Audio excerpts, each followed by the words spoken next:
Good Good morning, good morning. morning, good morning. Good morning. Good morning. Good We are morning, glad all. for you to be here today. Yes. I still can't believe it's June 5th. Like that is just crazy to me, Abigail. It's June 5th.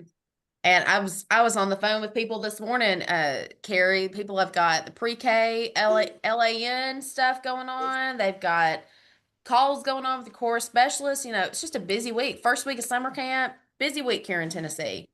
Yes, absolutely. And I'm so happy that we have everybody here with us, knowing how busy everybody is. It just makes me so happy that they're here with us today. We appreciate your time. I'm going to go ahead. I just dropped the attendance link in the chat. So if you just take a moment and fill in the attendance. And while everybody's doing that, we'll introduce ourselves. I am Carrie Pullen, Senior Specialist with NIET, and I'm joined by my counterpart. And you want to introduce yourself, Miss Abigail? Sure. My name's Abigail McCamey. It's good to see you again. Just love working with Miss Carrie and love working with all of you. We're excited for our last session for the 24-25 school year, and it's been a really great week with the other grand divisions as we've been presenting this week. So we're excited for your learning today. Yes, awesome, awesome. And we also have Miss Keely Potter here from NIT also. So we are three of us today. If you would, I'm not going to read everything on the screen, but as we're taking attendance, just know that the state of Tennessee does not currently permit the use of generative AI tools. So if we do have any join, we will have to remove them. And I'm not going to read the rest, but if you want to take a moment to read that.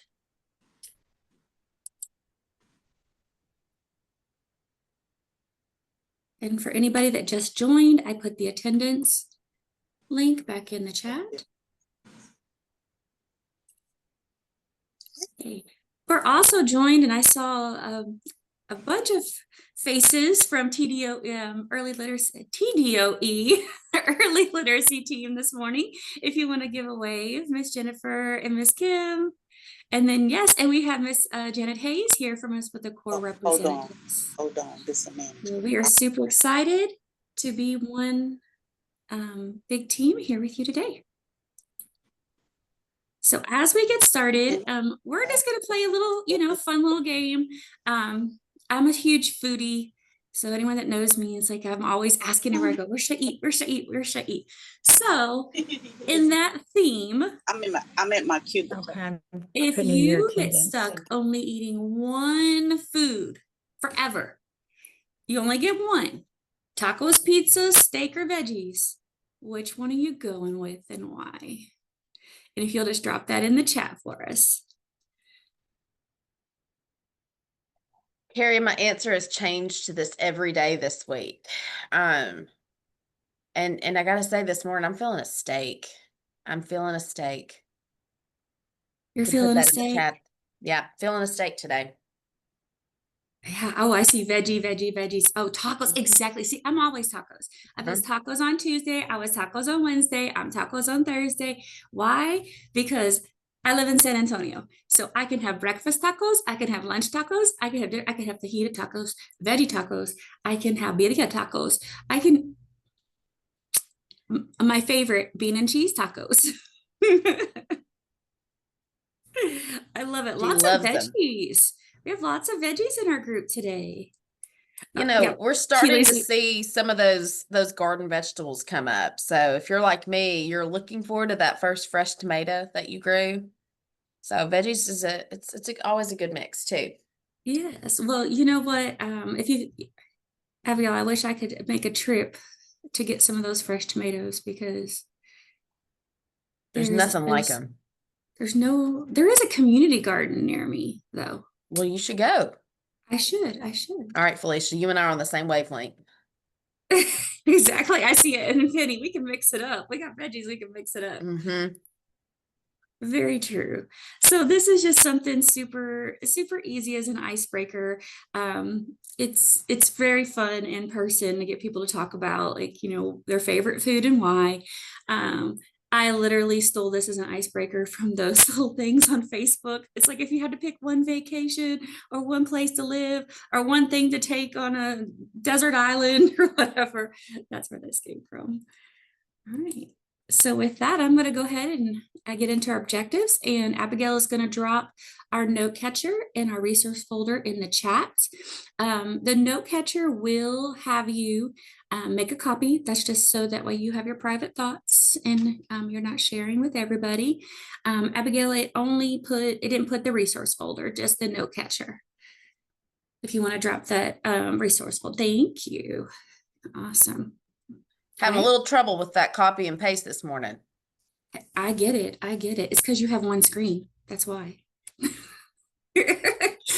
So for today, we're going to celebrate some of our successes over the year with our network and really think about what are those strengths and then what are our areas of growth. And we have some data, some qualitative and quantitative data to share. And then we're going to dive into 2B and 3B.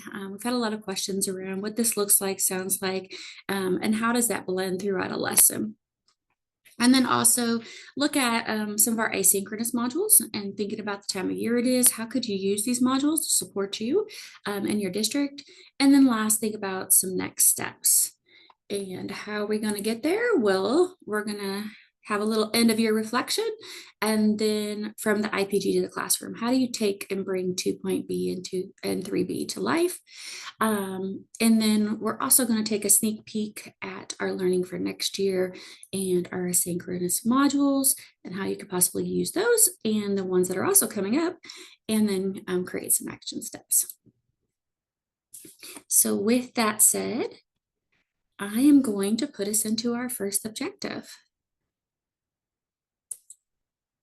So before we chat on this, I just want to share our journey, because it's been a great year, a fabulous year.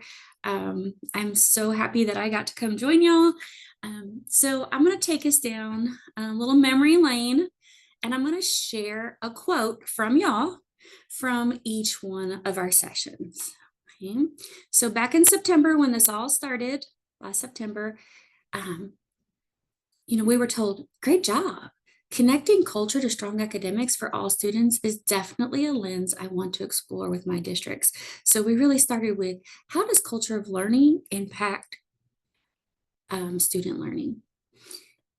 And then at the regional convening, the first one, we really dove into those planning protocols. And, we heard the planning protocols are very helpful and provide guidance and support. So that deep dive into the IPG and into the unit preparation protocol and the lesson prep protocol.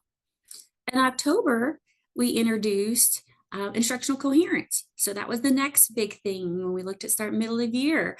And we talked about the story of Juan. And it's like, man, that really hit home with me. It helped me clarify the struggle for so many of our students. My school must work on this. And so really thinking about, how do we make that experience for children connected all day long and not learning in isolation? Then we came together in November, and we really dove into a bunch of different resources. We did a lot of student work analysis stuff, but that's when we rolled out the Core Action 3 Alignment Guide. And it just really, the connection was, man, I can really use this to get some just-in-time feedback to my teachers. February, we came together and we talked about access points and scaffolds. And one of y'all told us, I saw a new way to plan for access points for all learners and gain a new way to present that to teachers. Seeing access points as a place in the lesson and instructional scaffolds as the action taken is a great way to support them in their learning for students. In our last regional convening, we went all into productive struggle. And so it's like I came back with so many different ways to plan for student work analysis, because a lot of you went to see Trey in his session. And then the research on productive struggle was just so helpful in us setting our purpose. So with that said, we're going to ask you, and Abigail's going to throw a question in the chat. It's also on the screen. What was your biggest takeaway from this last year? What was something you're like, oh, that was something I came and I really implemented in my district?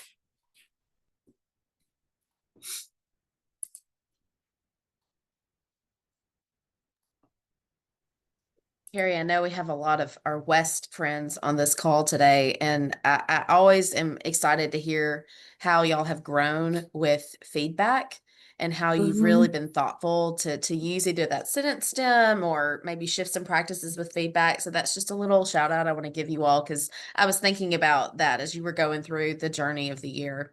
Oh, absolutely. I was thinking about, my visits and on-site visits where we really talked about access for all students and how are we making sure that all kids have access to grade level content. I love using that IPG for feedback, and then productive struggle, like what it looks like, what it sounds like. Yeah, the power of productive struggle. Sometimes we don't even realize. I think the thing for me is the connection of how productive struggle allows kids to move things to long-term memory faster. And so it makes that retrieval process a lot quicker and decreases the metacognitive load. Yes, thank you, David. Like, yes, access points, but they still allow for productive struggle. And I know I use my analogy all the time. It's hair. Once you cut it off, it's gone. I can't tape it back on. So we just take a little off at a time. All righty. Lots of great comments. So excited that y'all are valuing this learning. It's great. Yes, so exciting. Well, you can keep on putting those in. We love just hearing from you and thinking about how we can support you in the future. So now that we kind of shared some of that qualitative data from our regional convenings and virtual learning series, I want to share our quantitative data. So this is from an assortment of districts across the state of Tennessee. And when we look at them, what we're seeing is culture of learning is strong, very strong. And I always want to point out right here, in these cases where we saw the culture of learning and a no, a lot of principals were like, will you go into classrooms with me? I know this is not, it's not, what's going on is not best for kids, but I really want support with how to support the teacher. I need another set of eyes. I want a thought partner on that. And that just means so much, because that's about us all growing together and learning together and coming together with shared experiences. For core action 1, definitely also a strength. If we're looking at 87 at end of year. And remember at middle of the year, we took a little dip because we're like, you know what? We want to make sure that we're really implementing our HQIM with fidelity. We want to make sure that we're really implementing it as intended and with integrity. And so a lot of what we saw when we worked at a yes was either 1, we were adding things in to make things more engaging, but what happened is that the cognitive load was changed to the activity and not necessarily the learning. Or we saw places where we were cutting out those places for kids to productive struggle because of, we're like, oh, they're not ready for it yet.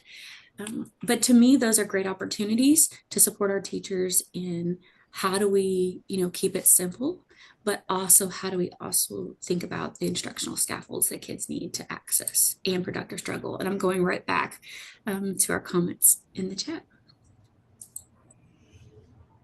For core action 2, we had 61% at a yes or mostly, and that's just an amazing place to be. And I know strengths across the board were actually 2A and 2A, 2C. And so really great models across the state. And like a lot of us said, we're just working on the feedback part. We're just working on those, making connections. So that is an awesome place to be too. And then lastly, with core action 3, when we're looking at 34% of classrooms are at a yes or mostly, if you think of that, 34% of the classrooms we visited, all students were engaged. And if you also think about this full yes, This means 4% of our kids, every single kid was engaged and every single kid was allowed the opportunity for productive struggle. So that's super exciting to me. And even when we look at our somewhats, this was more about the piece we've already said. It's the productive struggle where we didn't have the yes or the mostly, but definitely we saw across the state high levels of not reading, writing, listening, or speaking. We saw reading, writing, listening, and speaking in those classrooms. So again, a celebration. So I want to just take a minute, and before we go and we talk with our friends in a breakout room, I want to just take a minute and I want you to reflect. So thinking about your IPG data, even if you don't do walks with NIT, you do district walks or campus walks or another vendor walks, what is something that you're just really proud of from this year?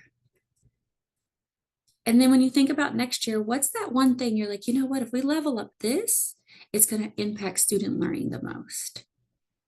Right? We are going to go to breakout rooms for this, but I want you to think about this as I'm sharing our norms for the breakout rooms. So we do ask when you go to breakout room that you have your cameras on. It's really good for that networking. So when we see each other in person, we're like, hey. Also, just staying focused. We'll make sure that we're collaborative in our discussions. And we're going to ask that you please choose a note taker. So we're going to put a link in the chat. This is the breakout room reflection. You will answer your questions as a group on this note catcher. They'll be for each group. We'll say room 1, room 2, room 3. And your room is always at the top of your screen in the breakout rooms. So Abigail just put that in the link. She just put the link in the chat. And so you want to have somebody who can fill that out for you. You also want to have one person that can share from your group. Okay. So pick your note taker, pick your, person that's going to be your speaker. And then as always, we want to stay focused on students and student outcomes. So with that said, Abigail is going to place us in our breakout rooms. We're going to have 9 minutes.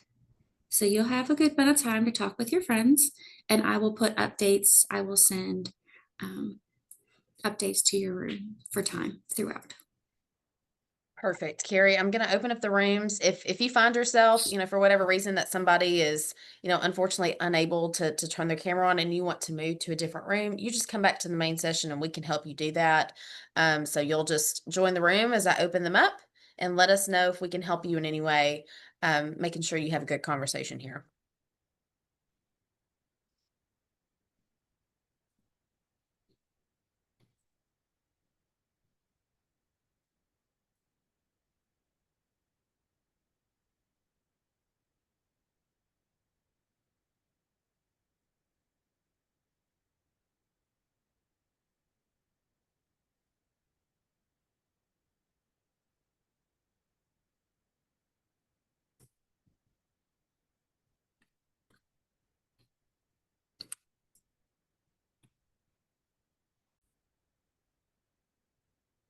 Got about 30 seconds before everyone's back. Do also want to call out, we've got several teachers on this call. Wes, you always do such a great job of bringing a mixture of leaders to these sessions. That's great. Glad to have you here. Awesome. All right. It looks like we're all back, Miss Abigail. So I'm going to move us forward. So first, before we select someone, do we have a group that would like to volunteer to share?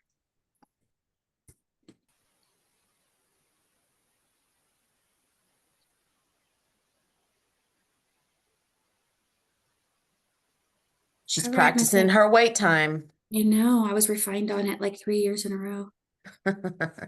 Okay. You got 1, 2, or 4, Abigail. What number are you feeling today? Let's go with room 1. I'll do it. Oh. I'll take care of it. Thank you. You're fine. I was typing into a message for a person I was in with. So I'm good. Sunny Riley. I was in breakout room 4.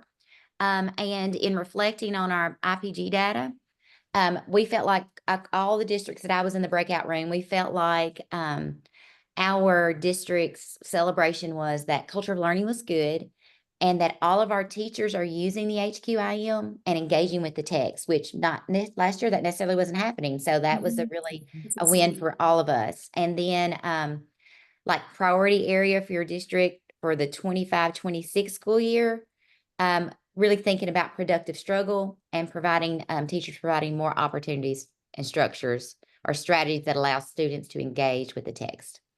Awesome. We had some really good conversations about how to help teachers allow that to go and ideas on maybe some things that we could do to help move the needle on that pretty quickly. Awesome. And I love how you're thinking. I always say if we don't see it, it's because our teachers don't know.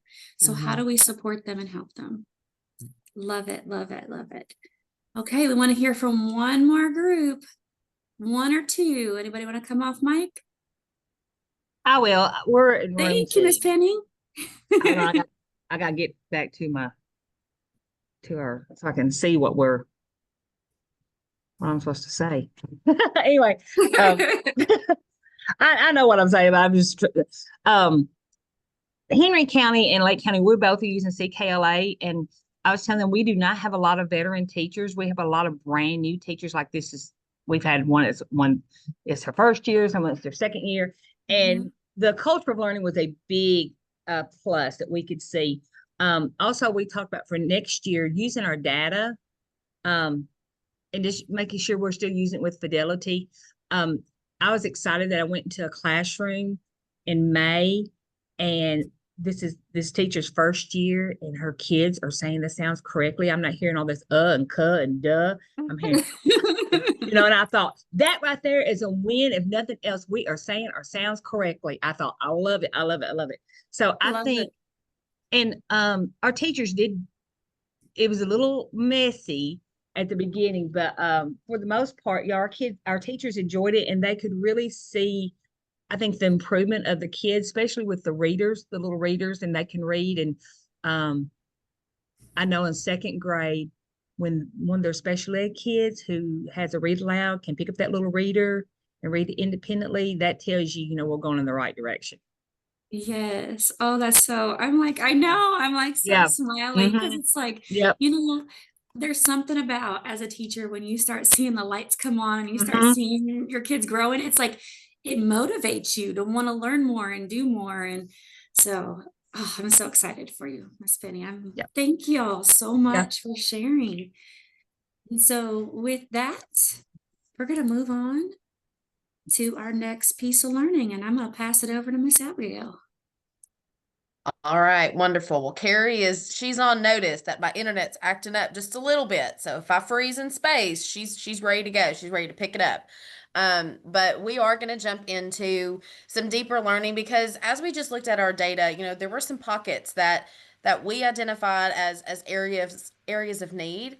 And there's also been a lot of questions and thoughtful conversation this year around Core Action 2B and Core Action 3B. So what you're seeing on the screen is this data presented, and you notice that we do have some alignment in Core Action 2B, thinking about what teacher moves are being made to support the connection to decodable text. But then when we look at the student side, we're noticing that alignment is significantly less. As we've been in classrooms this year, we've noticed that there's some questions about how students use decodable text, how they're connecting their skills-based learning to their knowledge-based learning. So today we're going to spend a little bit of time thinking about what do these two indicators look like, what do they sound like, and how can we as leaders support them using some resources that we've introduced this past year. So let's go into the language of these two indicators. So in the chat box, we are going to drop the foundational skills IPG so you can follow this language specifically. Carrie's going to put that there for you. And I'm going to give you just a moment so that you can pull that tab up. And I want you to kind of scroll down on your screen or pull out what I like to call a sloppy copy of an IPG that you've annotated and taken notes on, because I'm going to read the language of core action 2B and 3B. And I want us to have a moment to kind of clarify, what does this mean? So starting with core action 2B, it says in bold that instruction utilizes routines and structures that encourage students to decode text systematically. So when I see that word systematically, I'm thinking that students have tools, they have options that they can go to problem solve when they're in a text. And we know that problem solving leads to confidence and stamina as a reader. But in italics, you see that it says teacher does not refer to pictures as a word solving strategy. That's really clarifying for me. It lets me know that that's a strategy that I don't need to see in instruction. And if I do see it, that's an opportunity for support. It also says that teachers focus instruction on systematically determining sounds, decoding, and blending, rather than using pictures as hints to determine words. Other cueing methods, such as context clues and MSV, are not used in place of decoding. So with some of that clarity that's given in the italics, it makes me wonder if I'm not using maybe some of those older kind of routines of referring to a picture. What are some strategies that I could use to really help students work on their word recognition, dive into that text, and use routines or strategies that are sustainable and long lasting? Let's go down to core action 3B. You're going to see some tight connections here. And I'm going to read the language in bold and kind of talk through the italics also. So it says that all students practice target foundational skills in decodable text, K2. I think right there, the first word in the indicator says all. So every single student has a chance to practice during daily instruction the use of foundational skills in a decodable text. But there's some clarity here. It says students' reading includes some use of decodable text, sentences, or text containing previously taught high-frequency words and sound spelling patterns. That parentheses, it gives me some options of what this decodable text might look like, and it gives me some look-fors when I'm going into the materials. And it says that students that are using decodable text can read and or reread for accuracy, automaticity. But the note says that this indicator is applicable once students have learned enough sound and spelling patterns and high frequency words to read meaningful text. So we know that some of our younger students may not be experiencing this as soon as they get into August, kindergarten, etc. But what it does give us some detail is that the practice with decodable text doesn't just happen once in a while in a unit. It doesn't happen once in a while in a lesson. So if our materials aren't as explicit or clear about how students are reading the decodable text, then we as teachers and leaders have to make the move to make that explicit connection. Let me illustrate for you how this might look in a classroom, how we might notice this is a need by looking at a couple of resources that we shared this semester. So we're going to be looking in just a moment at the Core Action 2 Alignment Guide and the Core Action 3 Alignment Guide. Carrie's dropped those in the chat. Give you a moment to pull those up. You're going to use them in a breakout session very soon. But I'm going to talk through kind of an example of how a school leader might kind of recognize that, hey, the students need more practice. We need to make these connections a little bit clearer. So imagine with me for a second that we're all in a classroom and we're in an early literacy setting, first grade, and you walk into that classroom and students are sitting all around the room. They're sitting in pairs and they're clearly reading a decodable text. And you're excited. It's always great to hear students read. But what you notice pretty quickly is that the students are reading the text to themselves, loud enough for their partner to hear, but the interaction is pretty limited to just that. You look and see that the teacher is walking around.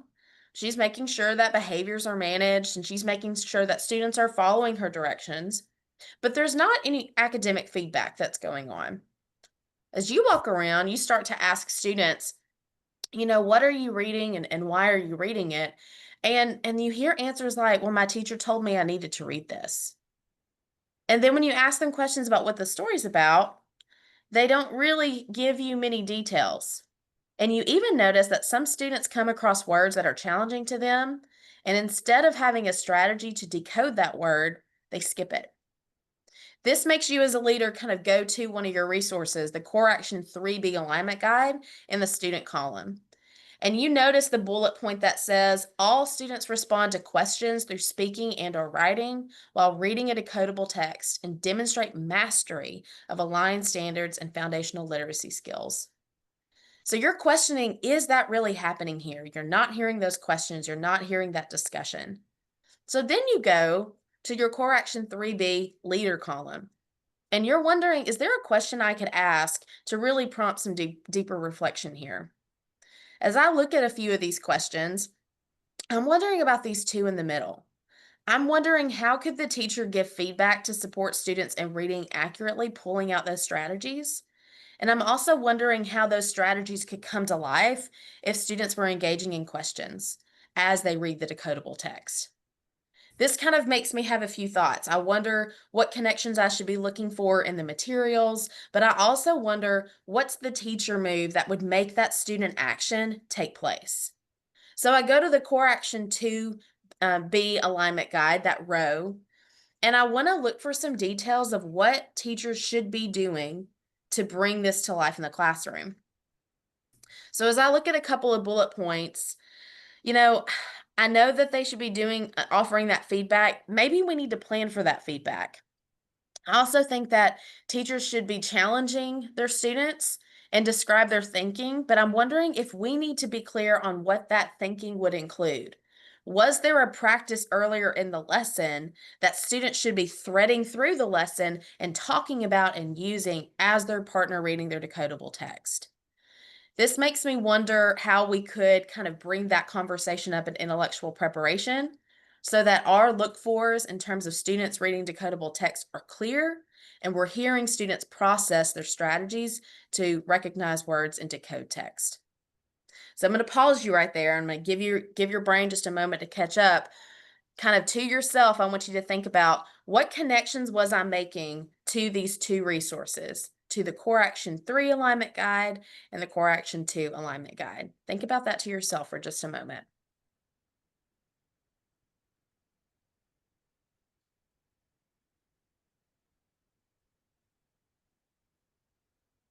Carrie, what was one connection that kind of stood out to you as I was talking through the alignment guides? I think one connection that I make here is the fact of, how are we making sure that those strategies that we're using during our skills lessons are transferring?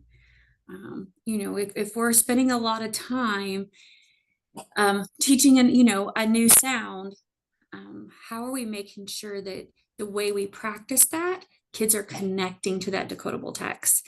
One thing I've seen is the teacher say, okay, this is the decodable text we're going to be reading. And so making that very explicit connection, because, sometimes we forget our students are 5 and 6, 7. So how are we being really explicit so kids connect and they see the whole lesson as a connected piece? Yes. We talked about the story of Juan earlier today, and part of that story that was so powerful is us all having that realization that students feel overwhelmed when their learning and thinking isn't connected. And strategically kind of threaded from beginning to end of a lesson and beginning to end of a unit. So when we think about Core Action 3B for students, that is a move teachers are making to clearly and explicitly connect the skills-based practice to the decodable reading and encoding of text. So what we're going to have you do, now that you've kind of had a little bit of time to think about some connections with the alignment guide that's been independent in your brain, we want you to process your thinking more with your breakout room. So we've got a few questions. These are on Notecatcher page 2, but we want you to think about, what does 2B and 3B look and sound like in the classroom? We want you to think about, and you've got your breakout reflection where you can jot that down. And a question that may help you is, what teacher and student actions should we expect to see? I labeled a few that we're seeing already. We see teachers circulate. We see students reading with partners. But what else? There's more. We also want you to discuss, how can 2B and 3B weave together throughout an early literacy lesson? We can't stop at the teacher model. We can't stop at the student practice after the model. It goes further. So what teacher moves are essential to help students make clear and explicit connections across lesson components? Those are your thinking questions. I know it's going to be a rich conversation. Carrie, what do you want to tell us about our breakout room? How much time we have? We have 10 minutes in our breakout room. I will give time reminders, but if we're looking at 9:17, we'll come back at 9:27. The other thing is that please record your reflection in the same document. I put it in there again, and we want to make sure that you have a spokesperson. So with that said, we'll do 9:28 because I took up a little bit of that minute there. So we'll come back at 9:28 and we will go ahead and send you back to visit with your peers.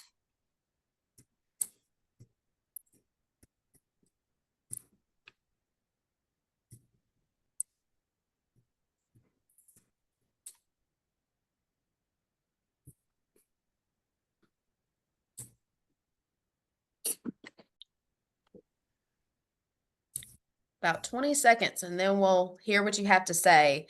We've already plotted. Room 1, you are the room. We're hearing from you first because we've heard from 2 and 4, and there's just too many great thoughts on this breakout reflection sheet.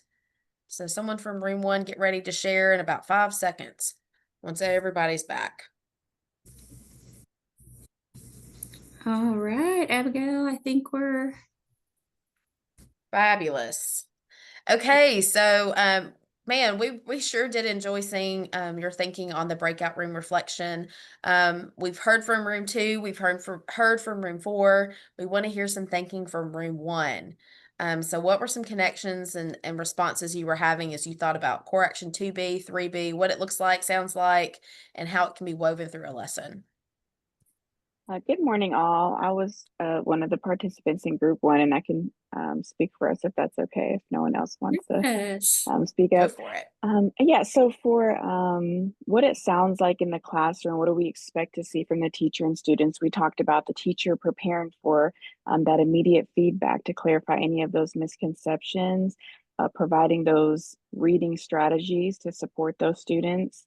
We're challenging students to engage in that higher order thinking, deep thinking and comprehension, modeling prosody, intonation, and of course, providing opportunities to speak out during the text. And then how can this relate to early literacy lessons, right? What are the teacher moves to make everything explicit? We talked about inputting those checks for understanding throughout the lesson to see where our students are. The teachers constantly modeling strategies over and over again, talking about think alouds, ensuring students are using those strategies, reminding them, ensuring all the resources are pre-made and ready to go, modeling sounds before releasing students. And so those are some things we talked about in room 1. Awesome. Thank you so much. Yeah, intentional and connected. That's what I just heard, from your description. Absolutely. And I think the other thing too is that we're planning for it. It's not going to happen by chance. We have to plan for it. So those were big things. Well, and I think to add to that, we've had our adopted materials for a few years. We can all get into a groove with our materials, but we have to recharge the materials from time to time. And if this is not, an area in the classroom that's working for students, it's our job to recharge the use of the materials, that a portion of the materials, we can make this really explicit with the brain power of teachers during intellectual prep and during instruction. Do we have another group that would like to share? I'm reading these and they're so good. Anyone else?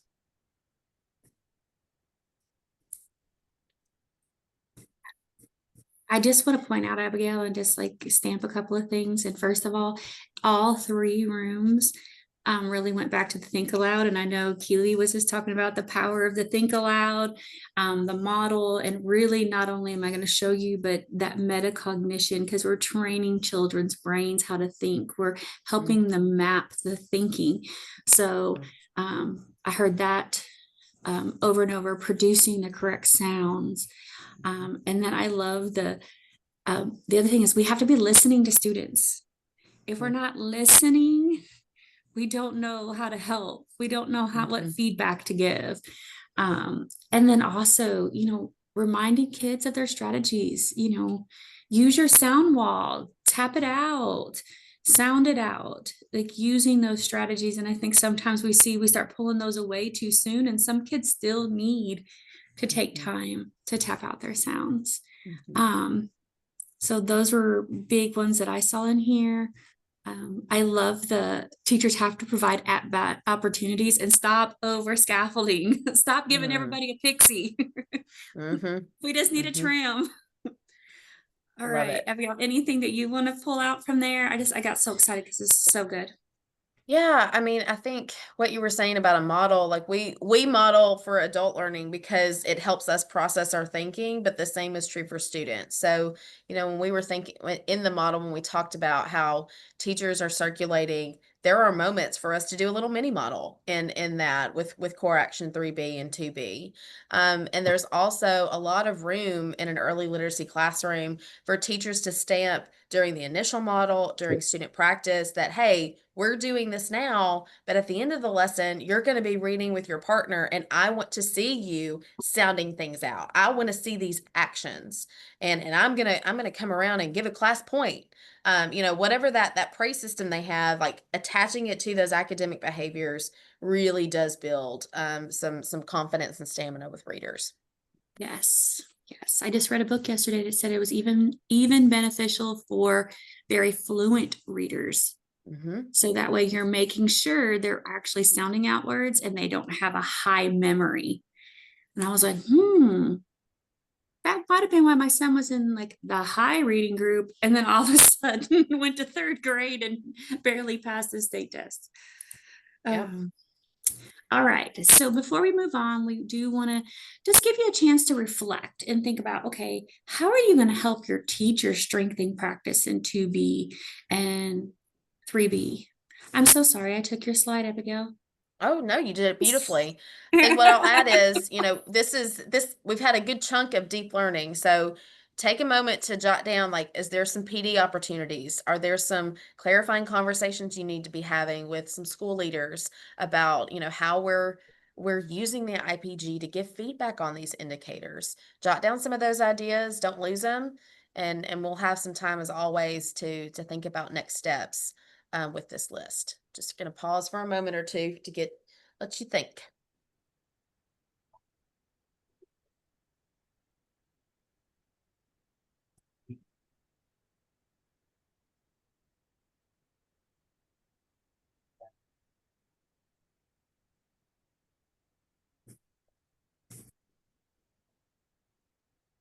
I think one of the things that always stands out to me for Abigail, and I'm using your words, but just signaling those decodable readers throughout the lesson, and so that kids are just having that explicit connection, because the more connected students feel, it lowers anxiety, and it also keeps the cognitive load on what we want is the learning. Yeah, Carrie, I was with a few early literacy principals this week, and one thing I heard them say is that, in knowledge building, our curricula doesn't have them read as much. And my question to them was, well, how are the decodable readings fueling that opportunity for students? So when the decodable reading activity is not maximized, and then students go into a heavier speaking and listening component for knowledge building, there will be some gaps. Students have to have that practice, and they have to have those explicit connections. So that material works in a really big picture way. So this is great. Teachers, or Felicia, you're having a good comment here that she says, this is why teachers and students would benefit from intellectual prep, unit internalization, and lesson prep. Preach it, sister. Yes. Absolutely. Yes, yes, yes. Well, thank you all for taking that time to reflect. We'd love to hear your ideas. If you want to add some things to the chat that you're thinking about doing for next year, we all learn when we hear from each other. So drop a couple of ideas. Clearly, Felicia's thinking about intellectual prep. you might be thinking about feedback. You may be thinking about your materials and making connections, even with knowledge building. But jot some ideas down for the chat so that we can learn from you. All right, Abigail, with that, I'm going to move us into our last piece of learning for today. And one thing that we want to come back and want to highlight is that, we create asynchronous modules for the early literacy network. And so Abigail's going to put a link in the chat, and this is going to take us to an overview of the modules that were created for this last year. And really, and I'm going to actually open it too so that we can look at it, and I'm going to pull it over here for our screen. And so this document's set up in a way that we have module 1, there's a leader and teacher. And then you see the objectives here for those modules. And these little links are live links that take you directly to the location of that module. So really here on module 1, it's all about using the intellectual preparation protocols and really breaking down the IPG. Okay. Then when we go into module 2, our middle of year learning really focused on access points and scaffolds. So a lot of this is about, it's all about instructional coherence and how to support teachers and leaders with that instructional coherence piece, and really thinking about how do we provide access for all students. And then module 3 for leaders and teachers goes into the learning we had around productive struggle. So how do we support that? And then also how do we plan for it? So we're going to give you a minute to look over this document. And what we want to think you to offer for us is, how could you use these to support your teachers and your leaders? How could these modules be used as you're thinking about summer learning or BOY learning, or, new people coming into your district? And we just asked you to throw it in the chat, because like Abigail said, we learn best when we learn from each other. So I'm going to give you a couple minutes to look that over.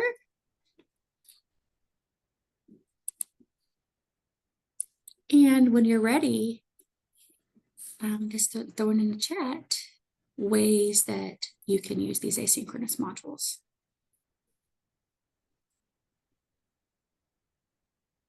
So I know right now people are pulling up that link we put in the chat earlier, and a couple of questions that have come up this week that I want to stamp, just so that we're all on the same page. These are self-paced asynchronous modules that you can access and can allow you to have some time to build some background knowledge, for maybe some principals who don't have a background in early literacy.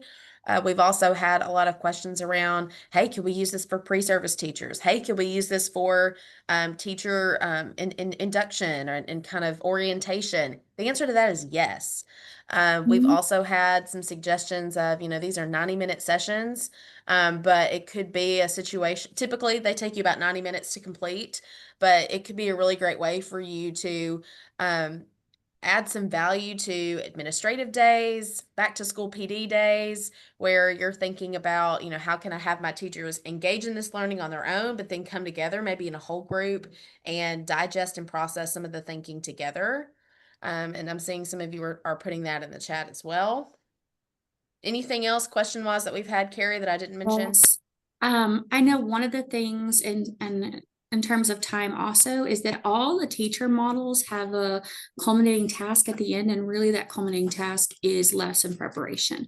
It's taking the learning and applying it to prepare for a lesson. So it might be a great idea, like we do all this back work, they do up to that culminating task, and then we come together as a group and we lesson prep together using that learning. So that's definitely something I heard somebody else say. I stole it earlier this week, but it's a great way to get background knowledge. Yeah, I think it's never too late to reset expectations and purpose for intellectual prep. So these could be a great tool to do that. Yes. Great. And Sunny, that's exactly what you typed too, is what I just described. you know, this like, you know, follow up, they get a little dose of it. Mhm. And then you come in and everybody's on the same page. I think the other thing that I shared is, as a former district leader, we did not give enough attention to our early literacy and early math. We spent so much time with our principals and our assistant principals on tested grade levels. And we wondered why our third grade data was this stagnant, because we weren't supporting, I'll say it now, the things we should have been supporting. Yeah. I want to call out this last comment we received, you know, interested to know if these modules would be beneficial for teacher assistants. So when I pull back to my principal brain, you know, when we prioritize time for our assistants, our paraprofessionals to engage in some professional learning in terms of how they're providing support, in terms of small group support, or even, you know, some one-on-one support, to me, the answer was always yes. You know, when they had clearer understanding of the goals of the early literacy classroom, their work and support grew. So while you may not have paraprofessionals sit and take the full module, after you take the module, you may say, hey, this is an activity that we need to repeat. You know, I think there could be some room for your paraprofessionals to know how to intellectually prepare for their support. And there could also be really great conversation between the classroom teacher and some of the other adults who come in to support students. So I love that idea. That actually hasn't come up yet, but I think it's a really fantastic idea. Please add on, Carrie, you know, people Yes. from the early literacy team. And I know, Riley, were you going to say something? Because I saw Sending. you a minute ago. I didn't know if she wanted to. So I'm going to Sorry. lift up, I want to say out loud with, and just land this here. Thinking about, you know, I started with my district in in July of last year, and we chose to bring in CKLA in October. And we have been just really focused on, we want to make sure we're making sounds right. We want to make sure we're doing all the things it's asking us to do. But those modules are going to provide an opportunity. And we have a lot of permitted teachers who did not go to school to teach.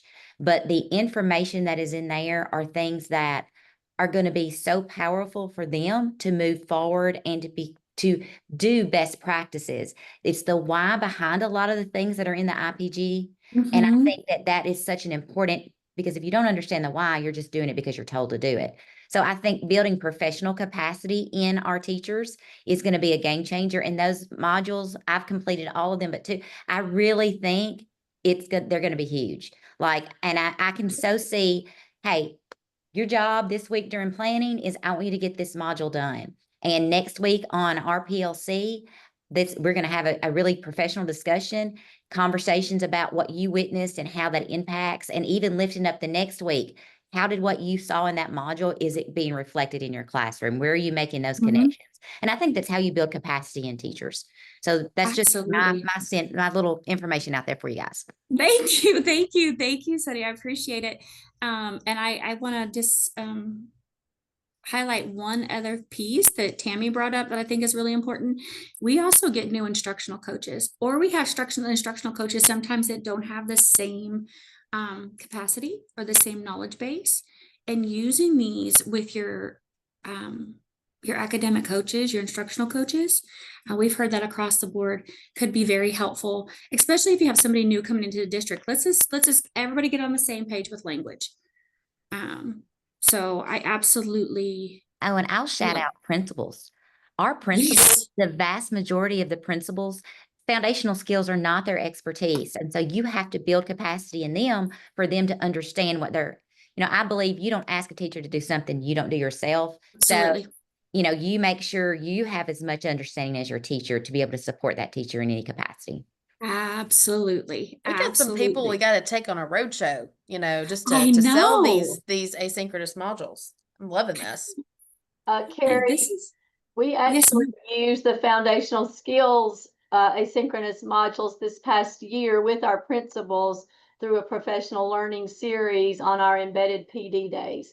And so I just pulled together the materials, got the things that they would need. And one of our administrators led the group, one that was stronger, that has a K-2 school. And so I had great feedback from that they really enjoyed and appreciated the time that they were given to dig into it. And so it really helped support their learning with the IPG and to use that with their observations in classrooms. So it was good. It makes us so happy. Yay.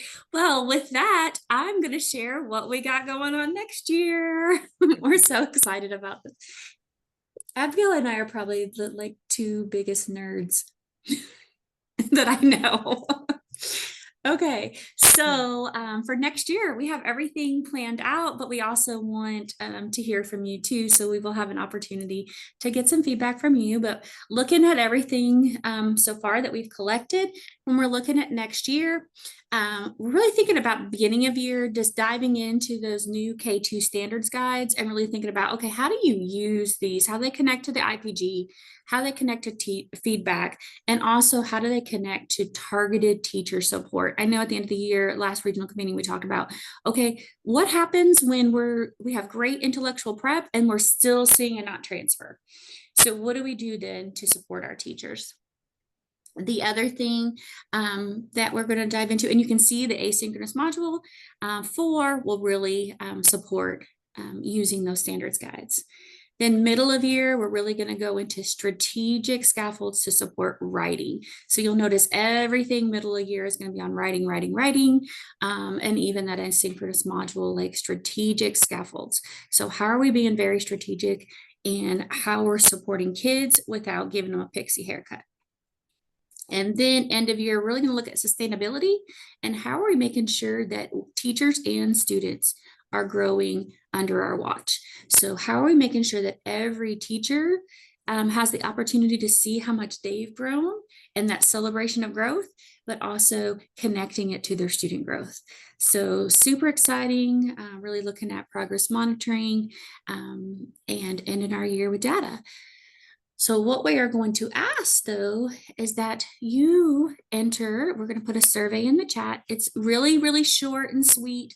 But if there's anything else that you would like for breakout rooms, because at regional convenings, we have breakout rooms.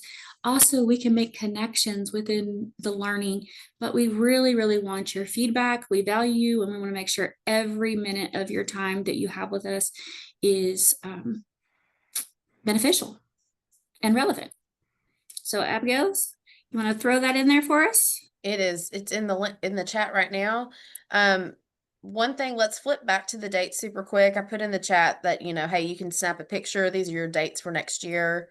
And that question we had pretty quickly in our first session on Tuesday is, do the dates follow a pattern? And the answer to that is yes. They follow the same pattern they did this year. We have our East meetings the first day, the middle the second day, and our West the third day of that date range. So you can jot that down.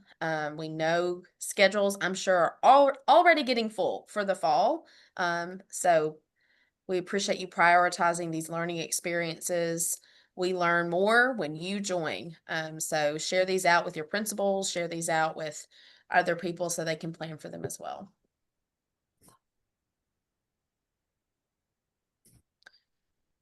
All right. Got the survey link. People are adding in their thoughts. Oh.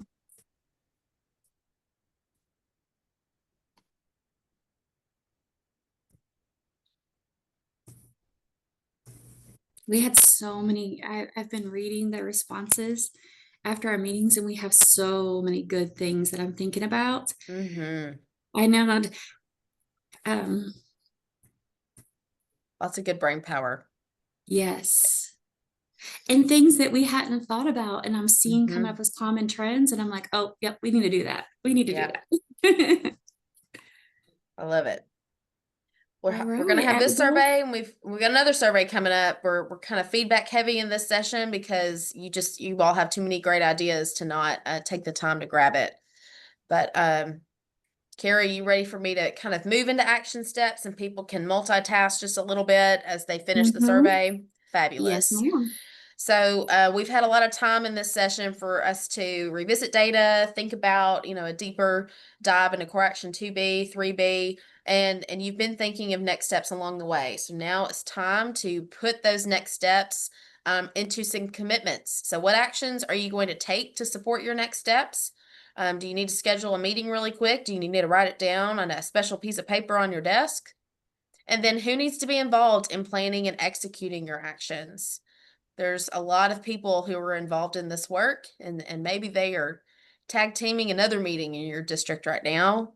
Write their names down, send them a quick Outlook calendar invite, Google Calendar invite. We're going to give you a couple of minutes to put some action behind your next steps. We're not done yet, but I'll be quiet so you have time to think, continue with that survey, jot down some next steps. Got a couple more slides before we close. Yes, and of course, we always value your feedback very much on these virtual sessions. So our last slide will be feedback for the session today. And I promise we look at the feedback, we implement the feedback. We really, really value your thoughts. All right, so another minute for you to jot down some actions, check something off the list. Finish that survey to give feedback on breakout sessions for next year.